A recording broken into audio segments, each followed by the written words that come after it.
Blessed morning everyone. Thank you Lord Jesus for a new day. So ngayon po ay July 25, 2025. So mga kapatid, gusto ko pong i-share sa inyo ang napili kong Bible verse dito sa Romans chapter 12 verse 21. Do not be overcome by evil, but overcome evil with good. Yes and amen. So, sinabi po dito mga kapatid na huwag po tayong padadaig sa masama, kundi daigin natin ang masama ng mabuti. So, kagaya na lamang po ng kasabihang, kapag binato ka daw ng bato, batuhin mo ng tinapay.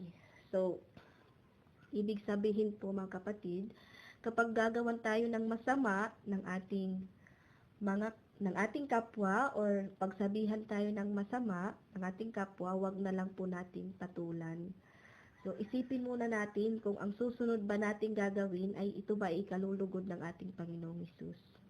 So, kapag gawan tayo ng masama, wag na lang po tayong gumanti sa kanila. Ipagdasal natin sila dahil hindi po sila ang nagsasabi ng masama, kundi ang masamang espiritu na nakapaloob sa kanila. Ipagdasal natin sila na katagpuin sila ng Panginoong Hesus.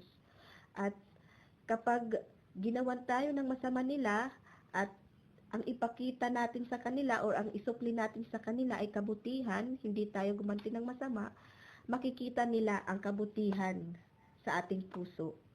Makikita nila na meron tayong Panginoong Hesus sa ating mga puso. So, maybe kung yun ang gawin natin, ma-open up yung kanilang mga isipan na kahit masama ang ginawa nila sa atin, ay hindi natin kayang gumawa ng masama sa kanila. Kagaya na lang po ng isang sitwasyon sa aking buhay, kung kailan mayroon akong naririnig o pinag-uusapan ako nila na hindi maganda o chinichismis ako nila na hindi maganda. So, para sa akin, kaya ko namang patunayan sa kanila na hindi totoo yun. Pero, ang ginawa ko, hinayaan ko na lang sila.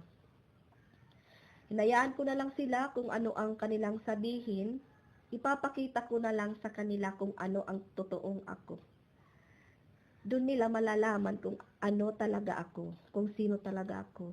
So, hinahayaan ko lang sila kung anong sabihin nila sa akin na masama, okay lang sa akin. Kasi, hindi naman yun ang katotohanan eh. Nakikita naman ng Panginoong Hesus ang lahat. So, bakit pa ako mag-aaksaya na magpaliwanag sa kanila? So, wala akong pakialam kung ano man ang sasabihin nila sa akin. Ang importante ay ginagawa ko ang tama at ito ang tama na ikinalulugod o ito ang tama na